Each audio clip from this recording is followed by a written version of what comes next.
आधी रात हो चुकी थी और आसपास घना अंधेरा छाया था। एक टूटे हुए खंडहर के बीच हवन कुंड की आग सुलग रही थी और उसके सामने बैठा था अघोरम, जो था गांव का सबसे सिद्ध पुजारी। उसके सामने एक मूर्ति रखी थी जिसका शरीर इंसान का था, सिर किसी भैंस जैसा था और पेट में आग की भट्टी थी। ओम छर छर मोल गाय नमः। ओम छर छर मोल गाय नमः। ओम छर छर मोल गाय नमः। जैसे ही अघोरम ने मंत्र पूरा करके हवन कुंड में राख डाली और एक छोटे से शिशु को सामने रखी मूर्ति के पेट की ओर उछाल दिया। जैसे ही बालक उस भट्टी में पहुंचा, एकाएक वहां से आग की लपटें धधकने लगी और मूर्ति की आंखों से तेज लाल प्रकाश निकलता नजर आने लगा। और ये नजारा देख अघोरम जोर जोर से हंसने लगा।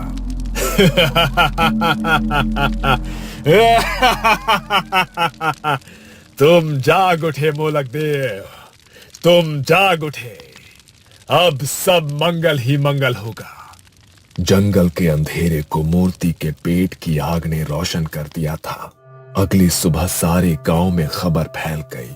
सुना भैया, कल रात अघोरम ने मोलक देव को जगा दिया है। बलि स्वीकार हो गई है। लगता है अब ये फसलों की आग सूखा खत्म हो जाएगा। अरे ये किसी और के बस का काम था भी नहीं, ये सिर्फ अघोरम ही कर सकते हैं। तभी तो वो गांव के सबसे सिद्ध पुजारी माने जाते हैं। मोलक की सेवा में तनिक भी गलती हो जाए तो जान पर बनाती है, लेकिन अघोरम बाबा के रहते हमारे गांव का कभी अमंगल हो ही नहीं सकता। हाँ, लेकिन अब वही होगा जिसके लिए सारे गांव का दिल थर थर कांपता है। हर अमावस को बलि देनी होगी। अघोरम मोलक का सेवक था। कहते थे ये सिद्धि उन्हें विरासत में मिली थी। अगर मोलक देवता खुश हो जाए तो गांव में हरियाली होती थी, फसलें दोगुना लहलहाती थी, लोग बीमारियों से दूर रहते थे और घर में खुशियां लौट आती थी। और अगर देवता नाराज हो जाए तो सूखा, तरह तरह की बीमारियां और भूखमरी से गांव वाले बेहाल हो जाते थे। इसलिए अघोरम हर साल अपनी जान पर खेलकर वो हवन करता था, क्योंकि मोलक के भोग में हुई एक गलती, मतलब साधक की बलि। नहीं, मैं भूखी मरने को तैयार हूँ, बीमारी भी झेल लूंगी, लेकिन अपने बच्चे की बलि नहीं दूंगी। फसल में आग लगी तो लगी, मेरा बच्चा इसकी भरपाई क्यों करेगा?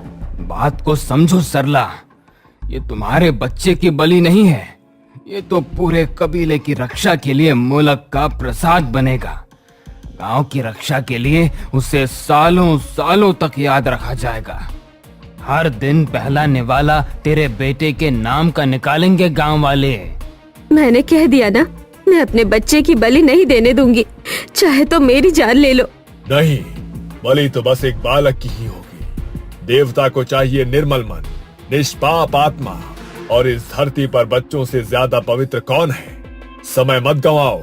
जो समय पर मोलक को भोग ना मिला तो उसका कहर टूटेगा पूरे गांव पर। अच्छा, तो तुम ऐसा करो, अपने बेटे को भोग चढ़ा दो उस देवता को। गांव के लिए इतना तो कर ही सकते हो।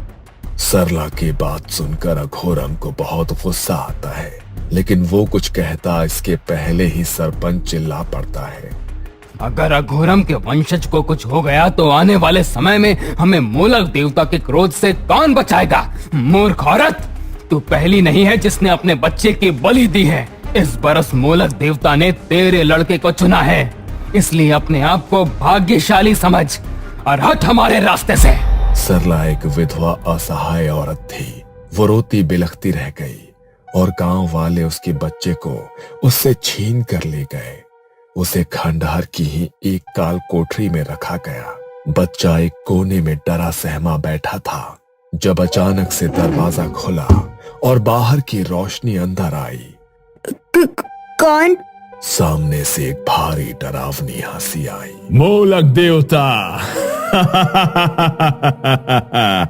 अघोरम ने बच्चे को खाने को कुछ दिया और बच्चा वहीं पर बेहोश हो गया।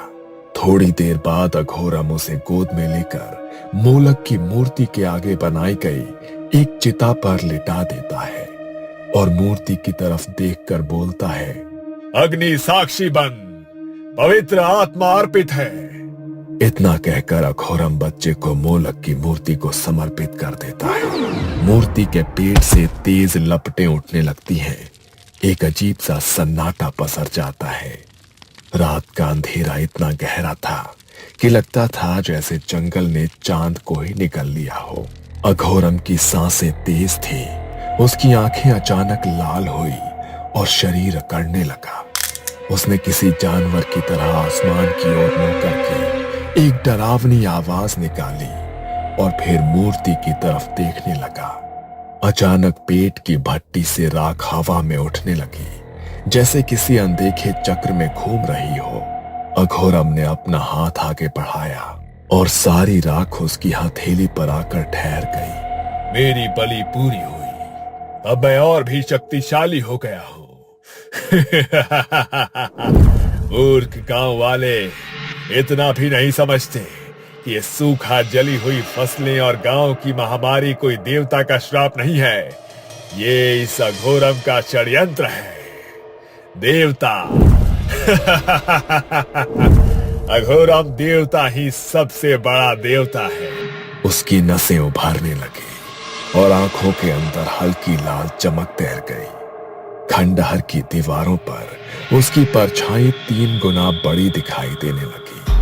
राकेश ने देखा कि गांव के एक पुराने मंदिर में कुछ बच्चे खेल रहे हैं। उन्होंने जमीन पर मिट्टी से एक मूर्ति की आकृति बना रखी थी और एक बालक उसके ठीक सामने आंखें बंद किए किसी योगी की मुद्रा में बैठा हुआ था।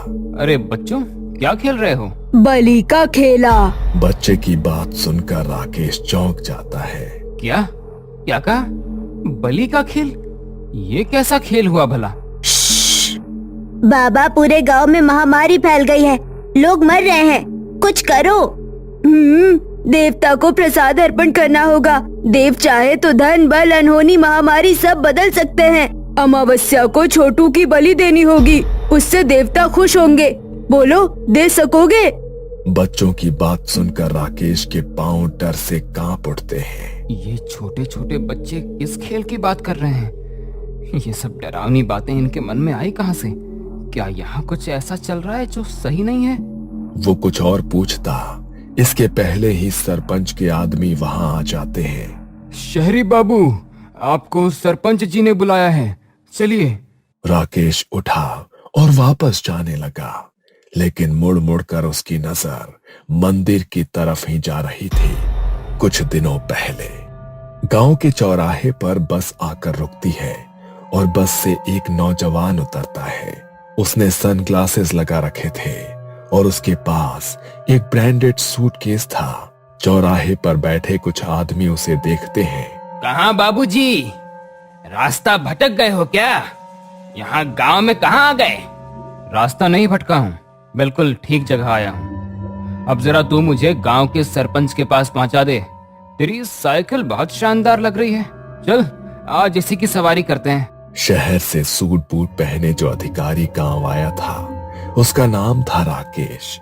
वो एक सरकारी अधिकारी था। सरकारी आदमी लगते हो बाबू, कौनो काम से आए हो या यूं ही गांव देखने चले आए?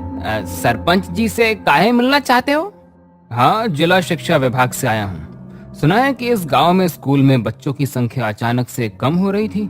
जब जवाब मांगा तो स्कूल में बच्चों ने आना छोड़ दिया और सरकार को स्कूल बंद करना पड़ा। अभी बेसिक शिक्षा विभाग ने अपनी रिपोर्ट बनाने के लिए मुझे भेजा है, कुछ समझे? राकेश की बात सुनकर भोलू ने अचानक से साइकिल रोक दी और चौंक कर पीछे देखने लगा। अरे क्या हुआ भाई, कोई भूत देख लिया क्या? जरा जल्दी करो, मुझे बहुत काम है। क्या तुम यहाँ जांच पड़ताल करने आए हो? हाँ, तो इसमें घबराने की क्या बात है? सरकारी योजना ऐसे ही बंद थोड़ी होती हैं। घबराया हुआ भोलू फिर से साइकिल चलाने लगता है और इस बार वो जोर जोर से पैडल मार रहा था। राकेश ने कई गांव देखे थे, लेकिन ऐसा गांव पहली बार देख रहा था जहां रास्ते भर कोई बच्चा नहीं दिखाई दिया। हर गली में बस सन्नाटा छाया था। लो बाबू, आ गया सरपंच जी का घर, अब हम चलते हैं। धन्यवाद, फिर मिलेंगे। इतना कहकर राकेश अंदर चला गया, लेकिन भोलू राकेश को खड़ा होकर तब तक देखता रहा जब तक वो उसकी आंखों से ओझल नहीं हो गया। सरपंच को पता था कि कोई शहरी बाबू आने वाला है, लेकिन वो पहले से ही सतर्क था। आइए आइए बाबू साहब, बैठिए। बताइए, हम आपकी क्या सहायता कर सकते हैं? आपने बेकार ही यहाँ पहाड़ी तक आने की जहमत उठाई। सरपंच की बात सुनकर राकेश अपने बैग से निकाल कर एक फाइल खोलता है। सरपंच जी, ये मेरा काम है। स्कूल के रिकॉर्ड्स में शुरुआत में 75 बच्चे दर्ज थे, लेकिन धीरे धीरे गिनती घटने लगी और बाद में सिर्फ 19 ही बचे। जब जवाब मांगा गया तो बच्चों ने स्कूल जाना बंद कर दिया। ये कुछ अजीब बात नहीं है? राकेश की बात सुनकर सरपंच का गला डर से सूख जाता है। अब क्या करें बाबूजी, लोग अपने बच्चों को पढ़ाना ही नहीं चाहते। हमने तो बहुत कोशिश कर ली है, तभी तो आपको कह रहे थे कि बेकार यहाँ तक आने की जहमत उठाई आपने। ठीक है, तो एक बार मैं भी कोशिश कर लेता हूँ। राकेश की बात सुनकर सरपंच के चेहरे का रंग ही बदल जाता है। सरपंच समझाने की कोशिश करता है, लेकिन राकेश की जिद के आगे हार जाता है। शाम का समय था। राकेश गांव देखने का मन बनाकर निकलता है। गांव के सुनसान पड़े मंदिर से अचानक उसे कुछ बच्चों की आवाज सुनाई देती है और फिर उसे बच्चे बलि का खेल खेलते नजर आते हैं। क्या सोचने लगे साहब? चलिए जल्दी, सरपंच जी इंतजार कर रहे हैं। हाँ, आपको बताया नहीं किसी ने यहाँ दिन ढले बाहर निकलना मना है? ये शहर नहीं है बाबू, पहाड़ी गांव है। जंगली जानवर का शिकार बन जाओगे। राकेश बिना कुछ कहे उस आदमी के साथ चल रहा था। ढलती शाम में वो जगह और भी डरावनी लग रही थी, जैसे अंधेरा वहीं से जन्म लेता हो। तभी सरपंच का आदमी उसके सामने आकर खड़ा हो गया। काहे बाबू, बार बार उधर क्या देख रहे हैं? अरे बच्चे खेल रहे हैं, इसमें इतना घबराने की क्या बात? राकेश को उस आदमी की बात किसी चेतावनी से कम नहीं लगी। वो चुपचाप चलता रहा।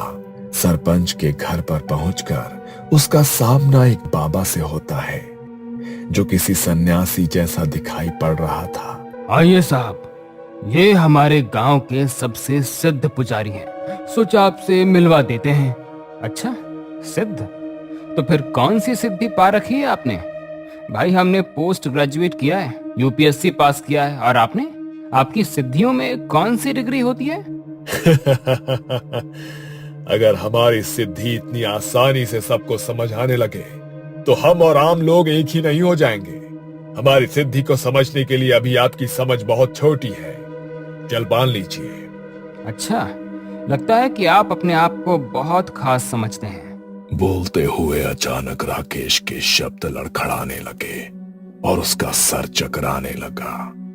अच्छा, अब हम चलते हैं सरपंच जी, हमारा काम हो गया। मेहमान को आराम करवाइए, इनकी तबीयत ठीक नहीं लगती। अघोरम का ऐसा उठकर जाना और उसके शब्द राकेश को अजीब लगते हैं, लेकिन वो कुछ अच्छा महसूस नहीं कर रहा था, इसलिए चुप रहता है। उस रात राकेश को नींद नहीं आई।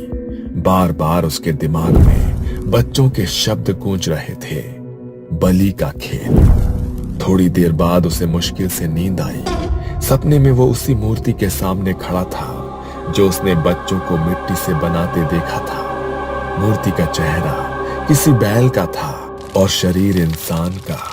उसके पेट में आग की भट्टी जल रही थी, जिससे निकल रही लपटें उसके चेहरे तक आ रही थी। अचानक उसकी नींद खुल गई। ये क्या था? ये कैसा डरावना सपना था? और वो कैसी अजीब सी मूर्ति थी? अभी तक धड़कनें तेज हैं। ये सब क्या हो रहा है मेरे साथ? राकेश उठकर बैठ गया। तभी छत से उसने देखा कि जंगल में खंडहर के बीचों बीच आग जल रही है। राकेश के दिमाग में अपना सपना घूम गया और बिना कुछ सोचे समझे वो नीचे उतरकर खंडहर की तरफ भागने लगा। राकेश खंडहर में पहुंचा तो सामने का नजारा देखकर हैरान रह गया। ये वही मूर्ति थी जो उसके सपने में आई थी, लेकिन राकेश ने तो पहले इसे कभी देखा ही नहीं था। तो फिर कैसे? ये सवाल उसके दिमाग में घूम रहा था। तभी उसकी नजर अघोरम पर पड़ी। अघोरम हवन कुंड के सामने बैठा था। उसकी आंखें बंद थी, लेकिन उसके होठ लगातार मंत्र बुदबुदा रहे थे। हवा बिल्कुल स्थिर थी, जैसे समय खुद ठहर गया हो। राकेश ने महसूस किया कि हवन की आग सामान्य नहीं थी, उसकी लपटें कुछ अलग सी थी। ये सब देखकर राकेश धीरे धीरे दबे पांव एक टूटी दीवार के पीछे छिप गया। और तभी अघोरम ने बिना आंखें खोले कहा, छिप कर क्यों देख रहे हो सरकारी बाबू?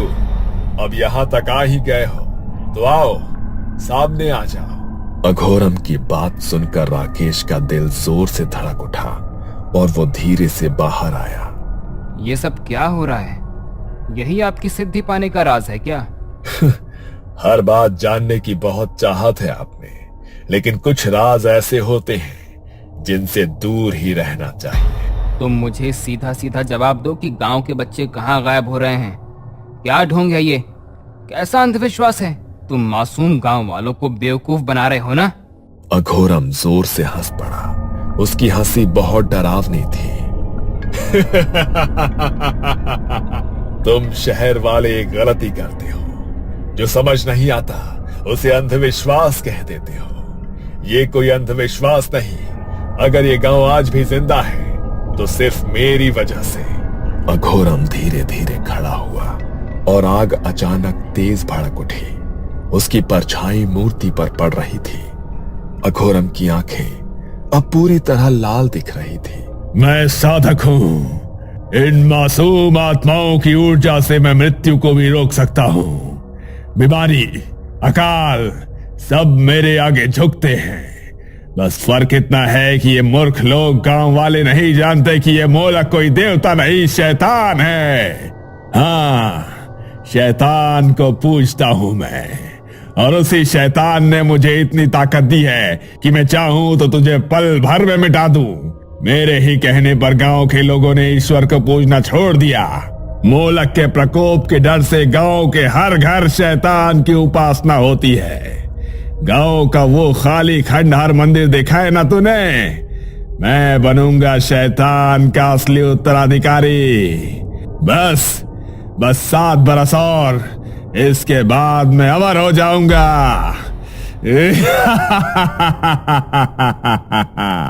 अघोरम की बातें सुनकर राकेश का चेहरा पीला पड़ गया। दरिंदगी की भी एक सीमा होती है, लेकिन अपनी काली विद्या के लिए तुमने उस हद को भी पार कर दिया। उन मासूमों की बलि चढ़ाते हाथ नहीं कांपे तुम्हारे? तुम खुद को पुजारी कहते हो? अरे तुम तो कातिल हो, कातिल। अपनी काली विद्या के लिए हमारे बच्चों को जला डाला, और हम सोचते रहे तू पुजारी है जो हमारी रक्षा कर रहा है। अघोरम पहली बार पीछे हटा। उसे समझ नहीं आया जो लोग उसके नाम से कांपते थे आज उसकी आंखों में आंखें डालकर कैसे खड़े थे। इसने तुम्हें क्या पढ़ा दिया है जो तुम इसकी बात मान रहे हो? देवता नाराज हुए तो प्रकोप झेलना पड़ेगा। पीछे हटो। इस गांव में आते ही मुझे समझ आ गया था कि बच्चे यूं ही गायब नहीं हो रहे हैं, और तुम्हें रंगे हाथों पकड़ने के लिए ही मैं यहाँ रुका था। कल शाम शरबत में मुझे कुछ मिलाकर तुमने ही पिलाया, मैं ये भी जानता हूँ।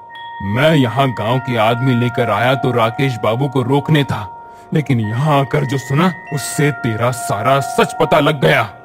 अघोरम के पसीने छूटने लगे। उसका काला सच सामने आ चुका था, और तभी एक बूढ़ा आदमी आगे आया।